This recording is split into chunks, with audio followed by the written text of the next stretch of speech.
capítulo 2.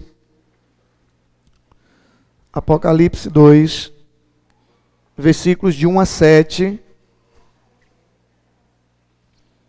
Nós vamos hoje o nosso segundo encontro sobre o livro de Apocalipse.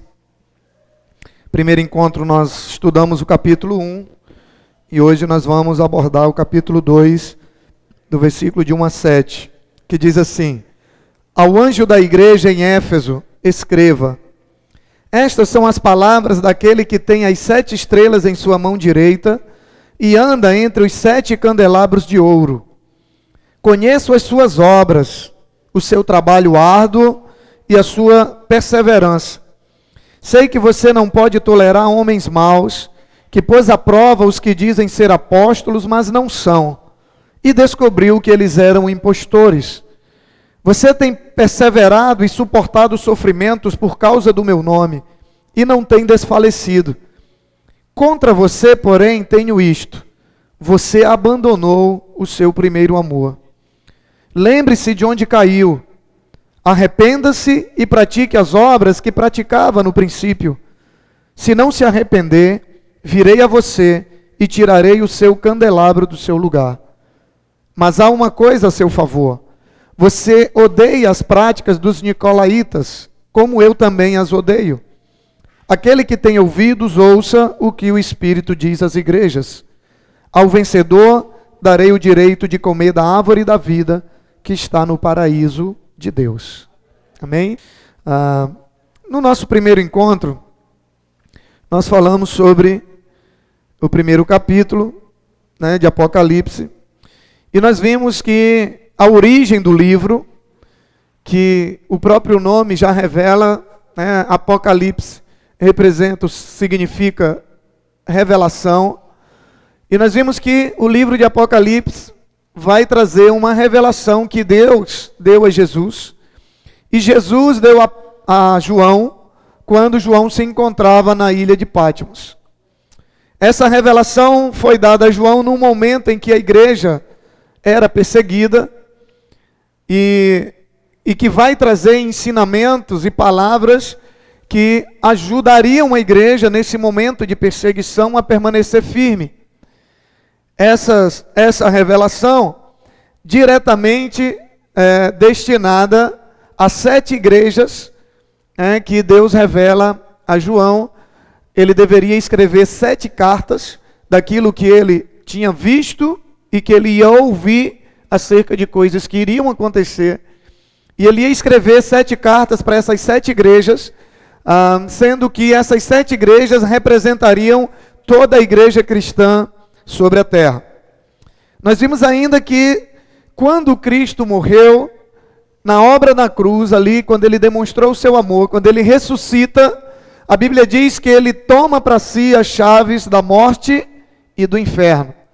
Ou seja, representando ali na sua ressurreição, que a partir daquele momento, a partir da ressurreição de Cristo, o ser humano só ia para o inferno por opção. Ou seja, em Cristo estava a chave da vida eterna. Em Cristo, todo aquele que cresce no seu sacrifício na cruz, nele seria possível herdar a vida eterna. Vimos ainda que com essa obra na cruz, Cristo nos fez sacerdotes de um reino, que tem um rei, todo reino tem o seu rei, e ele nos fez sacerdotes desse reino para servirmos a esse rei. Lembra? Nós até comentamos que tem muita gente que está no reino de Deus e pensa que é o rei. Tem muita gente que pensa que ele que é o rei. Por quê? Porque só querem ser servidos. E a Bíblia diz que nós somos sacerdotes de um rei para servi-lo. E aí então, a partir do capítulo 2, nós encontramos quando João inicia então a escrever as cartas que Deus orientou a ele através de Jesus Cristo, que ele escrevesse. A primeira delas destinada à igreja de Éfeso. Éfeso era a segunda maior cidade, perdia apenas para Roma. Então Éfeso tinha uma estrutura, e a igreja de Éfeso tinha uma importância muito grande na cidade. A igreja tinha uma influência muito grande na cidade.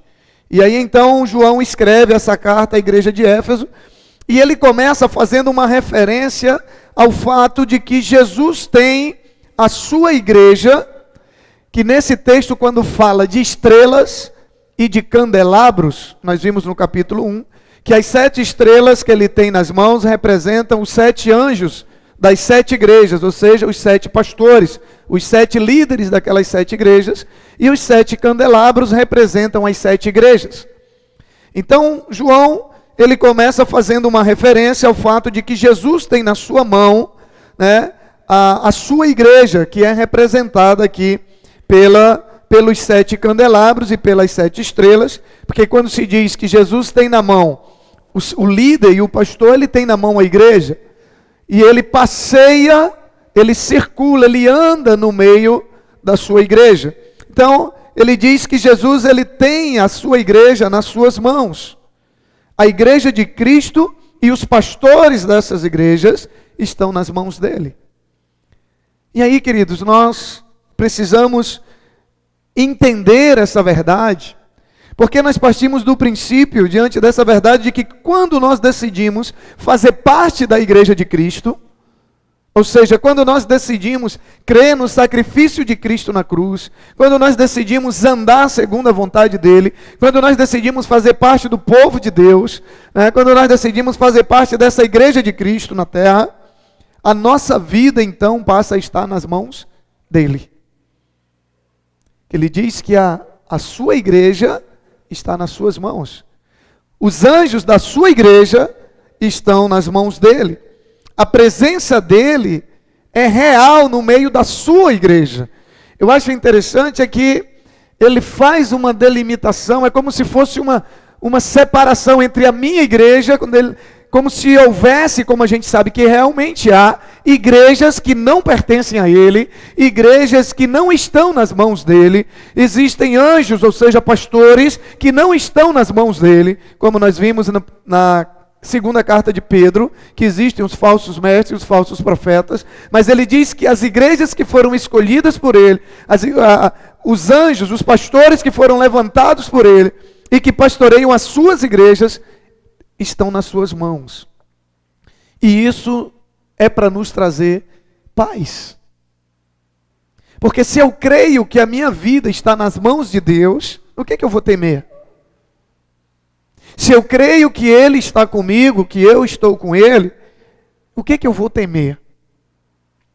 Então, João começa fazendo essa referência para nos dar essa segurança. E aí, quando ele passa então a escrever a carta, João diz o seguinte, quando Deus manda João dizer para a igreja de Éfeso, ele diz, eu conheço as suas obras. Ou seja, Deus conhece a sua igreja. Deus conhece tudo aquilo que nós fazemos. A Bíblia diz que Deus conhece tudo e todas as coisas. Tudo que nós fazemos, de certo e de errado, Deus conhece. Deus conhece a maneira como nós temos vivido a nossa vida. Deus conhece a maneira como nós temos investido o nosso tempo. Deus conhece a maneira como nós temos investido o nosso dinheiro. Deus conhece a maneira como nós temos investido ou empregado os nossos dons e os nossos talentos. Deus olha para a igreja de Éfeso e diz, eu conheço as suas obras. E aí nós vamos ver que Deus vai citar quais eram as obras da igreja. Mas antes da gente entrar nesse ponto, eu quero que você entenda que Deus, Ele olha e Ele conhece as nossas obras. Ele conhece a maneira como nós temos vivido a nossa vida. O que nós temos feito? Eu diria que Deus conhece as obras, mas de alguns Ele não conhece, porque não existem obras. E a Bíblia diz que a fé sem obras é morta. A fé sem obras é morta. Da mesma maneira que as obras sem fé não servem de nada, apenas para a exaltação do homem, não de Deus. Essa verdade, querido, ela é muito séria. Parece que tem pessoas que ou não creem nessa verdade de que Deus conhece, de que Deus sabe tudo, ou não conhecem essa verdade ou não creem. Porque acham que é impossível se esconder de Deus. E a Bíblia diz que vai chegar o dia em que nós vamos prestar contas das nossas obras. Ele vai nos pedir, ele vai dizer, cadê as obras das tuas mãos? Cadê as obras das tuas mãos? Aí eu acredito que muitos vão dizer, ficou lá embaixo. Olha lá, o senhor não está vendo não? Ó, um prédio, uma casa, né, um apartamento, ó, as obras lá, ó, o pedreiro bom que fizeram lá, ó, a obra é bem feita. Deus vai dizer, não filho, não estou falando disso não. Estou falando das suas obras que você trouxe para cá, porque o que você construiu para lá, ficou lá. Quero saber o que você tem para apresentar para mim aqui. O que você tem para apresentar para mim aqui? Então, João começa dizendo, olha, Deus mandou dizer para vocês o seguinte, ele disse, eu conheço as suas obras. E ele conhecia as boas e as más. As obras boas e más da igreja de Éfeso. As boas obras, ele primeiro cita as boas obras, que ele diz, eu tenho visto que vocês trabalham arduamente. Era uma igreja que trabalhava muito. Era uma igreja que se envolvia. Era uma igreja que não descansava. Porque Deus não chamou a sua igreja para descansar.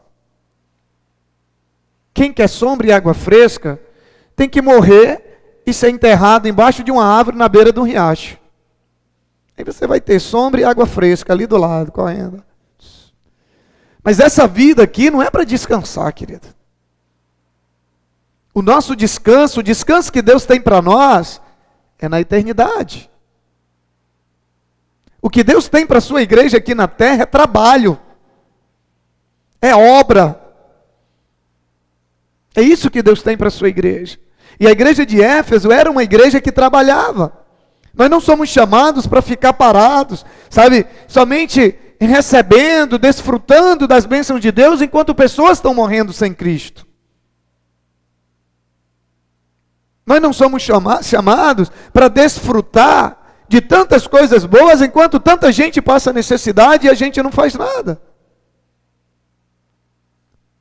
Fazer a obra dá trabalho, cansa, estressa, adoece. É tudo isso. Fazer a obra dá muito trabalho. Mas foi para isso que Deus nos chamou. E é por isso que existe uma recompensa. Existem galardões diferentes no céu.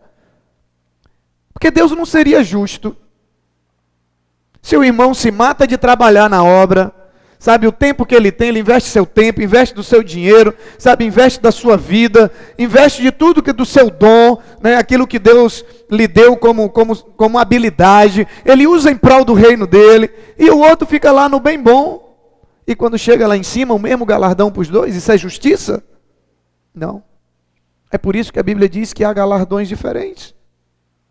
Há uma recompensa, porque é muito trabalho. O nosso descanso é quando nós morrermos. E nós olhamos quando Deus pede que João diga para a igreja de Éfeso que ele tem visto as boas obras. Então nós entendemos que agrada o coração de Deus uma igreja que trabalha. Hoje eu tive uma reunião com uma equipe de jovens lá da igreja Batista Moriá, lá do pastor Fernando. E eles estão organizando um evento semelhante ao nosso Réveillon. Eles estiveram lá no nosso Réveillon e nos ligaram pedindo algumas orientações, eles vieram. E eu falei para eles, vai dar muito trabalho, mas vale a pena. Ou você acha que você chegou ali naquele Réveillon, você chegou lá, comprou seu ingressozinho, entrou e aquela maravilha que ele não deu trabalho. Um dia antes, ficou gente lá até meia-noite fazendo a decoração. No dia, desde cedo, né? No dia 31, quando muita gente no salão, outros passeando, outros aquela coisa toda, um monte de gente trabalhando, montando toda uma estrutura, carregando o som, limpando o clube, comprando refrigerante, sabe, montando mesa de frios, montando mesa de frutas. Dá trabalho. Dá trabalho. O culto de domingo, você chega lá, tudo bonitinho, você senta, assiste o culto, vem para cá 2h para você ver o trabalho que dá. 3, né? Vem para cá 3h. Aí você chega na sua célula, tudo maravilha, você vê sua geração crescendo, você vê a igreja. Se envolva para você ver. Tem muitos que começam, mas ficam pelo meio do caminho, porque dá trabalho. Mas foi para isso que Deus nos chamou. É a igreja que trabalha. A igreja que trabalha, que agrada o coração de Deus. Sábado, né, muita gente na piscina, no clube descansando, e gente no bazar desde 5h da manhã, montando o bazar. Dá trabalho. Levar pessoas para a igreja, convidar pessoas para o culto do amigo, cuidar de pessoas, eu não vou nem dizer que dá trabalho, né, porque você já sabe que dá. Mas foi para isso que Deus nos chamou. Deus não nos chamou para ficar de braços cruzados. Deus nos chamou para fazer a sua obra. E aí João diz, olha, Deus disse que tem visto as suas boas obras, que vocês trabalham arduamente, que vocês são perseverantes, e agrada o coração de Deus uma igreja que não desiste, uma igreja que persevera. E Ele prometeu que aqueles que perseverarem até o fim receberiam a coroa da vida. Uma igreja que não desiste dos seus propósitos, que não desiste dos seus projetos, que mesmo em meio às dificuldades, mas permanece firme. E aí quando nós falamos de igreja, eu não estou me referindo ao prédio e ao corpo somente, mas nós também como igreja do Senhor. Porque nós formamos a igreja. Se eu não sou perseverante, a igreja não é perseverante. Se eu não trabalho, a igreja não vai ser uma igreja que trabalha. Porque nós somos a igreja.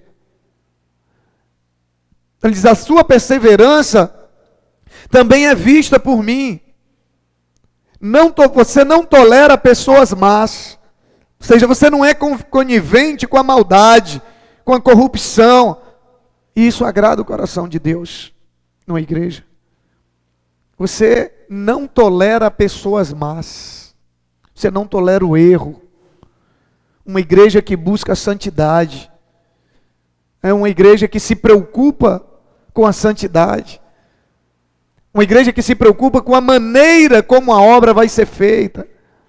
Com a maneira como está vivendo. Aí ele diz, você suportava os sofrimentos por causa do meu nome.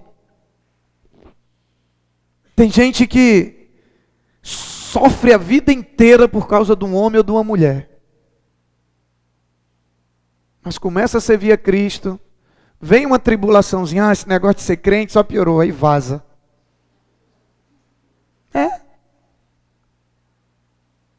Mas sofre a vida inteira, apaixonado,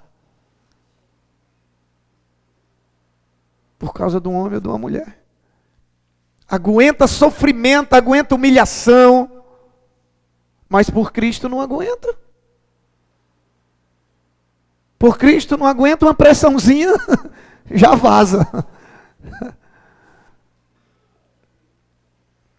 E Deus olha para a igreja de Éfeso e diz, olha, vocês aguentaram, né, sofrimento por causa do meu nome. E aí por fim ele diz, vocês também odeiam a prática dos nicolaítas, assim como eu também odeio. Nicolaítas não eram os seguidores de Nicolau, não. Nicolaítas era um grupo de líderes que oprimiam, que dominavam a igreja.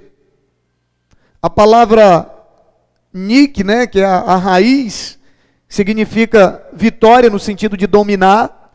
E a palavra Laos, né, que quer dizer povo peculiar, e também está ligado à palavra laicos, que vem de leigo. Então, era uma equipe de homens, de líderes que se consideravam superiores, né, com conhecimento superior, e por isso dominavam o povo leigo.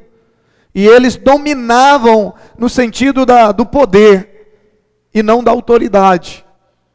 Eles oprimiam o povo. É aí que nasce o chamado clero. É aí que nasce a formação da Igreja Católica Romana. Aonde vem o clero, que era aquele povo que tinha o conhecimento. No início a Bíblia só era traduzida no latim, e só quem tinha estudado muito sabia o latim. O povo não tinha acesso à leitura da Bíblia. Lutero vem na Reforma Protestante, no século XVI, traduz a Bíblia para o grego, para que todo o povo tivesse acesso. É expulso da Igreja Católica, as Bíblias são recolhidas e queimadas, porque o povo não podia ter acesso à Bíblia. Para quê? Para que fosse dominado pelo conhecimento. Quem tem um conhecimento domina. Todos nós sabemos disso. Então, e Deus diz que a igreja de Éfeso, eles rejeitaram, e eles eram tão conhecedores da palavra, que eles testaram alguns que se diziam apóstolos, e identificaram que eles eram impostores, e botaram eles para correr. Então isso também agradava o coração de Deus. Então agrada o coração de Deus, quando você escolhe bem os seus líderes. Porque nós vamos ver um pouco aqui, a origem dessa doutrina, que era uma seita, na verdade. Os nicolaítas, eles formaram uma seita, e nós vamos ver na história deles, o que, se você perceber aqui qualquer semelhança, não será mera coincidência. Tá? Você vai identificar nos dias de hoje alguns nicolaítas por aí. Então era uma heresia que, já no final da era apostólica, esses mestres surgiram deturpando os ensinamentos de Cristo e dominando com mão de ferro, podemos dizer assim, a igreja.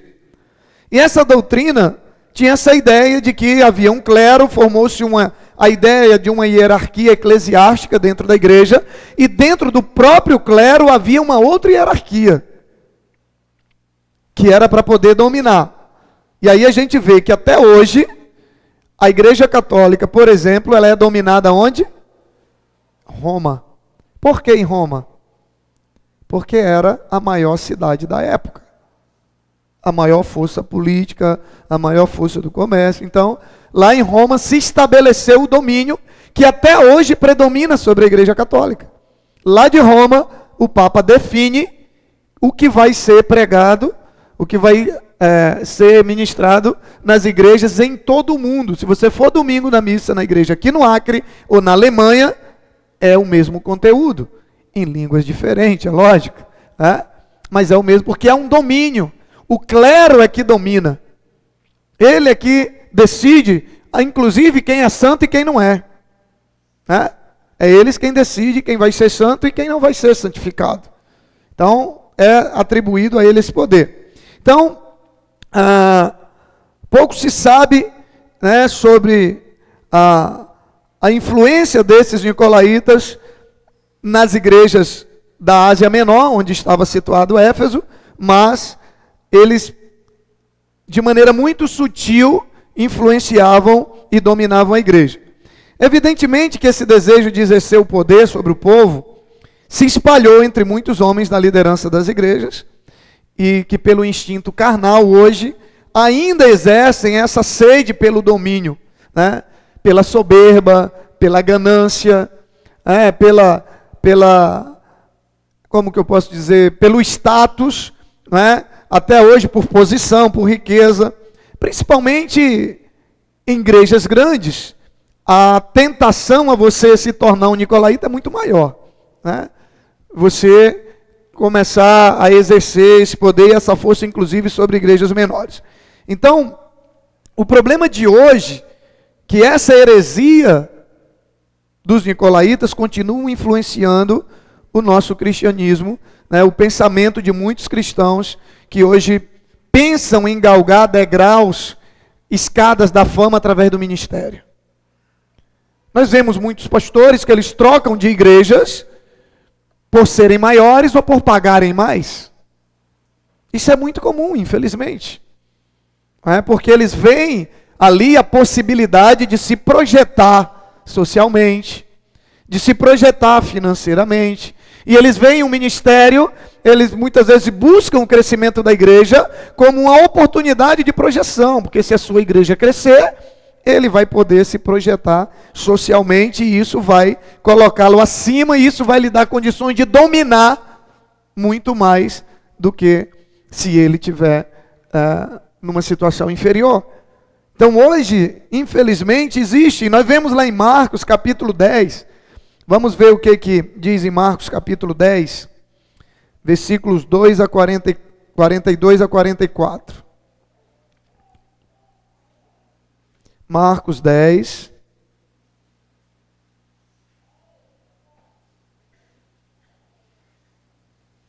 (42 a 44).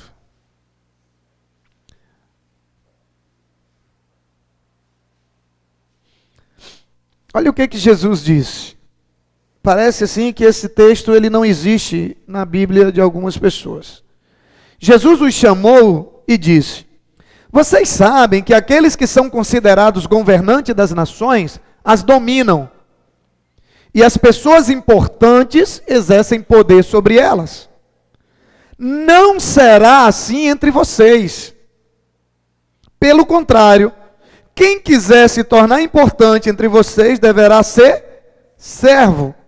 E quem quiser ser o primeiro deverá ser escravo de todos. Pois nem mesmo o Filho do Homem veio para ser servido, mas para servir e dar sua vida em resgate por muitos. Só que muitos líderes, e os nicolaítas foi quem geraram essa teologia, essa doutrina que até hoje ainda influencia, eles viam no ministério, viam na liderança, a oportunidade de serem servidos. E líder não é para ser servido, líder é para servir a igreja. Líder é para servir a igreja.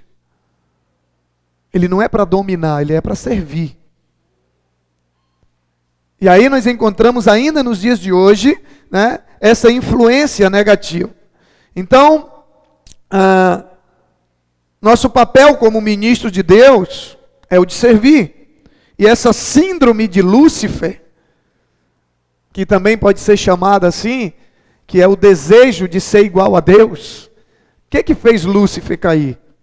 Que era um anjo, era um anjo adorador, e ele desejou ser igual a Deus. E ali foi onde ele caiu. Ele desejava receber a adoração que Deus recebia. Por isso, se tem algo que o capeta pira, como o termo que é muito usado aí na rede social, você quer fazer o capeta pirar, adore a Deus. Porque tudo que ele queria receber era adoração. Tudo que ele queria. Quando você adora a Deus, ele fica louco. Por isso que diz que a adoração cura, a adoração liberta, a adoração nos leva à sala do trono. Porque o diabo ele queria, e essa síndrome de Lúcifer, o que esses homens com seus projetos megalomaníacos, atraindo para si a atenção e não para Cristo, o que eles desejam? A adoração, os louvores, as luzes, os holofotes, é isso que eles desejam. Nada diferente do que Lúcifer desejou, nada diferente do que os nicolaítas desejavam, dominar para... Aí Jesus disse, não. Ele ainda diz, vocês sabem que lá no meio do povo, os governantes, é assim que funciona. Lá, manda, quem está em cima é que manda. No meu reino não vai ser assim. Manda quem serve, quem obedece. O maior vai ser o menor, vai ser o que serve. Então é totalmente diferente. Tem pessoas querendo conduzir o ministério com os princípios do mundo, com os princípios desse reino, e não com os princípios do reino de Cristo. A liderança é necessária? É, para que haja organização, para que haja ordem, para que haja decência e principalmente para que haja edificação da igreja. Porque a liderança ela é necessária em todos os setores da sociedade, senão vira anarquia, vira o caos.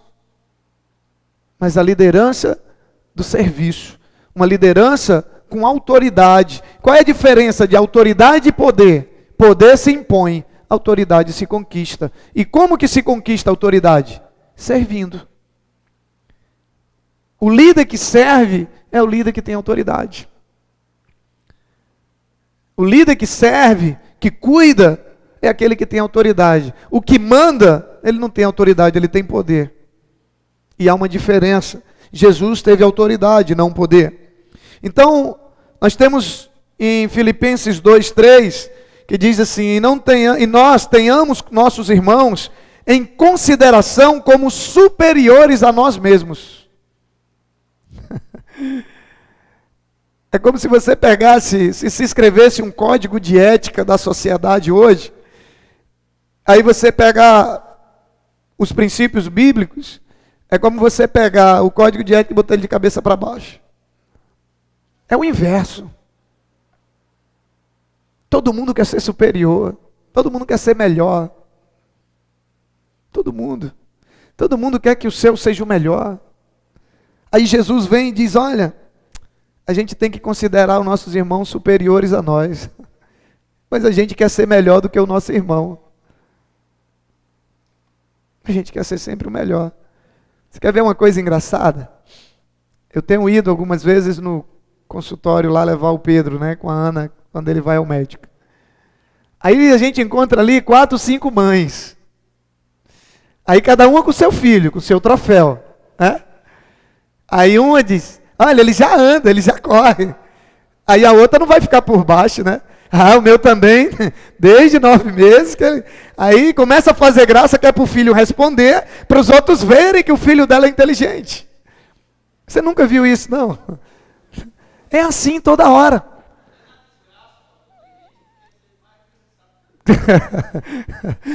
Rapaz, é incrível, sabe? Fica uma disputa de poder ali, uma disputa para ver, para quem diz assim, o meu filho é melhor.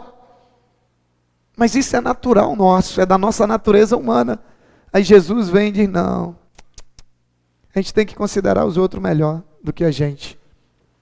Então, essa seita veio, né, com essa teologia que até hoje, infelizmente, ainda influencia muitos líderes. E aqui nós encontramos, então, algumas obras que agradam a Deus na vida da sua igreja, na nossa vida, como as que nós citamos, né? Ou seja, uma igreja que trabalha arduamente, uma igreja que é perseverante, que não tolera as pessoas más, que suporta os sofrimentos por causa de Cristo e que odeia a prática dos nicolaítas, que você entende agora que não são seguidores de Nicolau, né? E aí, depois de falar sobre as qualidades, as virtudes, tem o mais, né? Você já viu? A pessoa chega e diz, olha, você é uma bênção, isso e tal, tal, mas... Quando ele diz mais, aí você espere o que vem depois do mais, né? Então Deus diz, olha, eu tenho visto as suas obras, vocês trabalham arduamente, sabe, vocês são perseverantes, vocês isso, aquilo e tal, mas vocês abandonaram o primeiro amor. Aí ele vai identificar as obras más que ele via na igreja de Éfeso, que não agrada a ele na igreja de Éfeso e nem em nenhuma outra igreja. Ele diz, vocês abandonaram, vocês perderam o primeiro amor. Perderam o primeiro amor.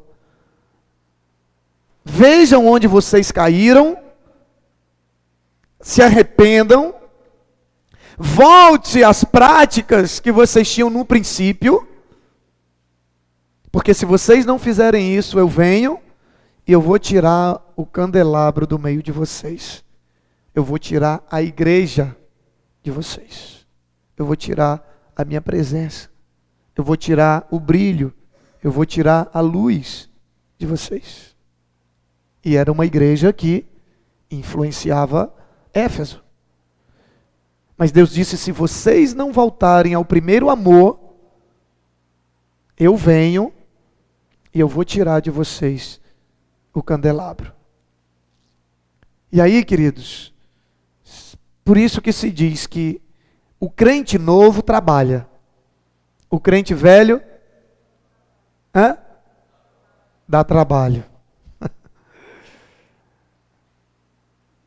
É por isso que tem esse ditado no meio do povo de Deus, né? O crente novo trabalha, o crente velho dá trabalho. Aquela igreja trabalhava, tinha boas obras, mas não como já tinha sido um dia. Não como já tinha sido um dia. Eles faziam, mas não faziam como um dia já haviam feito. Não com a mesma motivação, não com a mesma disposição, não com a mesma dedicação, não com a mesma obediência, não com o mesmo amor que eles faziam. E se a gente não tomar cuidado, o primeiro amor fica mesmo pelo meio do caminho. Tente lembrar como foi, as pessoas que já foram ao encontro, tente lembrar como foi o seu primeiro mês quando você voltou do encontro. Lembre, quanto tempo você orava? Quantos cultos você vinha na semana? Quantas células você perdeu? Sabe, para quantas pessoas você falou de Cristo com entusiasmo? Por quantas pessoas você orou? Lembre quando você começou no seu ministério, Marcelinho, quando começou a tocar, quanto tempo ele ensaiava por dia? Quando você compra um teclado novo, quanto tempo você fica com ele ali, né? Aquela coisa, quando você compra um carro novo, você fica procurando o que fazer, né? Que é para poder dirigir. Aí o tempo vai passando, e o amor vai passando também. Aí você já nem liga mais. Você compra um carro novo, você lava ele 2 vezes por semana. Aí daqui a pouco é 2 vezes por ano. Nem liga mais, né? Por que isso? Porque o primeiro amor vai embora. E essa mania que a gente tem de perder o primeiro amor pelas coisas, a gente leva também para o nosso relacionamento com Deus. E a gente perde o primeiro amor. Nossa, coisa linda é um novo convertido. Meu irmão, nós estamos precisando. Pastor, conte comigo. Vamos lá, porque 4 horas da manhã, 3 horas ele está lá. Pim, pom. Estou pronto, pastor. Aí o tempo vai passando. Irmão, vamos. Ih, pastor, eu vou ver, porque tem uns compromissos aí, sabe? Vamos ver. Eu ligo para o senhor. Pode esperar. É assim. O primeiro amor vai embora. Logo que a gente se converte, meu Deus, sabe? Quem pode dizer um palavrão perto da gente que a gente já sai fora. Sai fora. Quando a gente não repreende, né? Quando não repreende, no mínimo a gente já sai fora. Aí o primeiro amor vai passando, o cara conta uma piadazinha ali indecente, você fica torcendo para chegar a sua vez para contar a sua também. O primeiro amor foi embora. Aí, sabe o que acontece? A gente vai deixando de enxergar as pedras pequenas. Por isso que se diz que o que nos derrubam são as pequenas pedras e não as grandes. Porque as grandes a gente vê e se desvia dela. E as pequenas a gente menospreza a sua capacidade. E aí a gente vai deixando que as pequenas coisas passem a nos dominar. Porque o primeiro amor foi embora. E Deus disse à igreja de Éfeso, né? Você precisa voltar ao primeiro amor. Uma igreja sem amor é um desastre, querido. É um desastre. Uma igreja sem o amor é pior do que o mundo, sabia disso? É pior do que o mundo. Se todos permanecessem, né, como chegam do encontro ali, né, a igreja dia de quarta-feira é lotada. Você vai ver quarta-feira que vem. Quarta-feira que vem pode botar aqui, cadeira bem aqui, lá no fundo, casa cheia. 2, 3 cultos de quarta-feira. Aí depois a novela já começa a ficar mais bonita. O futebol começa a ficar mais importante. E aí a gente já dá uma esfriada. Deus exorta a igreja de Éfeso e toda a sua igreja a lembrar de onde caiu. Ou seja, volta ao primeiro amor. Onde é? Quando foi que você parou, sabe, de ser aquele que você era no início? Ele diz, volte às obras que você fazia no princípio. Volte à dedicação que você tinha no princípio. Volte ao nível de busca, de santidade, de compromisso, de serviço que você tinha no princípio. Porque o amor foi direcionado para outras coisas. Aí o amor é direcionado para o trabalho, o amor é direcionado para o lazer, o amor é direcionado para os estudos, para tudo, e aí sobra um pouquinho assim para Cristo. E era isso que estava acontecendo com a igreja de Éfeso, é isso que tem acontecido com muitas pessoas na igreja, né? Perderam o primeiro amor. Perderam o primeiro amor, e aí sabe o que acontece? Deus retira a unção, Deus retira a presença. Aí o seu testemunho já não é mais aquele, porque o candelabro, ele também representava a questão da luz, ele também é chamado de candeeiro, né? Quem morou no Seringal aí sabe, né? O candeeiro, qual era a função do candeeiro? De iluminar. Aí Deus tira a luz de sobre você, você não brilha mais, porque o que nos faz brilhar, sabe o que é? É o amor, é o nosso amor por Cristo. É o nosso amor por Ele, porque o nosso amor é que nos leva às boas obras. O nosso amor por Ele é que nos leva às boas obras. Mas quando nós perdemos o amor, nós perdemos o brilho, porque o que a gente faz já não brilha mais. E aí para Deus não importa simplesmente se fazemos, mas como fazemos. Como fazemos? Porque você pode fazer algo por obrigação. Você pode fazer algo por medo. Você pode fazer algo por interesse. Não pode? Pode. Você pode vir para um culto como uma obrigação. Ah, porque eu tenho um ministério, eu tenho que ir para o culto. Você pode vir para o culto por medo. Ah, se eu não for para o culto, Deus vai me castigar. Você pode vir para o culto por interesse. Ah, eu vou para o culto porque eu quero arrumar um emprego, porque eu quero... E você pode vir por amor. Tudo que a gente vai fazer, não importa assim para Deus, não importa simplesmente se a gente vai fazer, mas por que a gente vai fazer, como a gente vai fazer. E a igreja de Éfeso, eu acho interessante que Deus cita o que eles faziam. Mas aí ele diz, mas tenho contra você, que você perdeu o primeiro amor. Você não tem mais a mesma dedicação. Você não tem mais o mesmo empenho.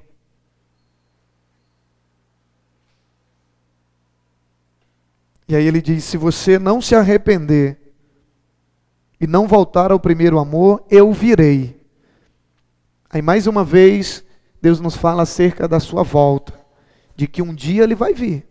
Aí nós temos a parábola dos talentos, que fala que ele vai vir, e ele vai ver lá que ele entregou o talento para um, para outro, para outro. Quando ele voltou, um entregou multiplicado, o outro disse, pai, o que o Senhor me deu, eu enterrei, está aqui, eu só tenho o que o Senhor me deu. Então até o que tu tem vai ser tirado, dá para outro, porque para ti não... Vai chegar o dia que ele vai voltar. Ele diz, eu virei, e aí vai vir o juízo. E aí nós temos perdido o nosso brilho. E uma outra coisa que eu acho interessante, que ele diz, se você não se arrepender, ou seja, ele está colocando sobre nós a escolha ou a decisão de se arrepender ou não. Você concorda comigo? Ele não diz assim, se eu não te arrepender. Ele diz, se você não se arrepender, se você não lembrar onde caiu, se você não lembrar quem você foi um dia comigo, se você não lembrar do que você já fez por mim um dia, do que você já foi capaz de abrir mão por mim um dia, e não se arrepender e voltar a ser isso, então ele está dizendo que é nós, que está em nós o poder de se arrepender ou não. Está em nós o poder de mudança ou não. Está em mim e em você. A escolha é nossa. Continuar uma vida com Cristo marrom, né? Marromeno,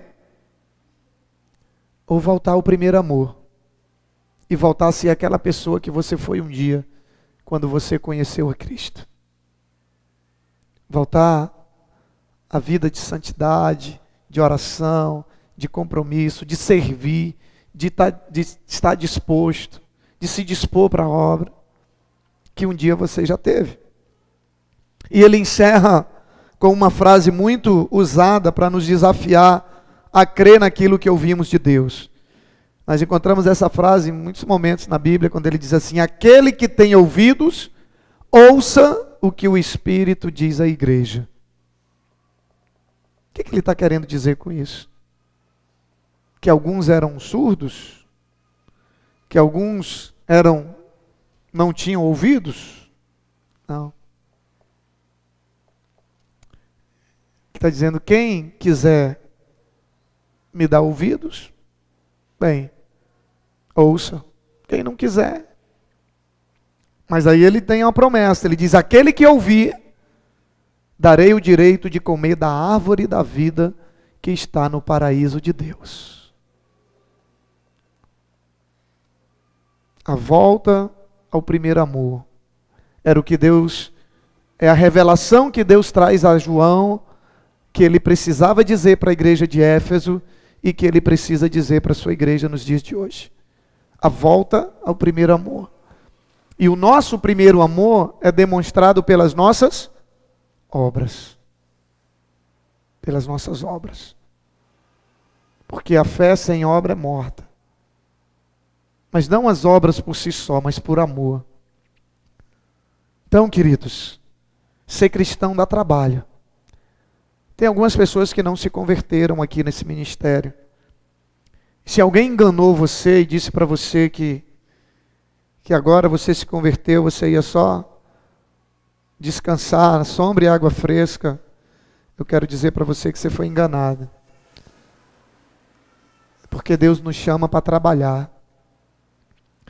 Deus nos chama para trabalhar arduamente, sabe, para perseverar, para ser contra tudo aquilo que é errado, sabe, para fazer tudo aquilo que a gente faz para Ele por amor. Por amor. E aquele amor que a gente tinha no início, aquele amor que a gente tem logo que a gente adquire algo, e que a gente não pode deixar se acabar e nem passar com o tempo. Amém?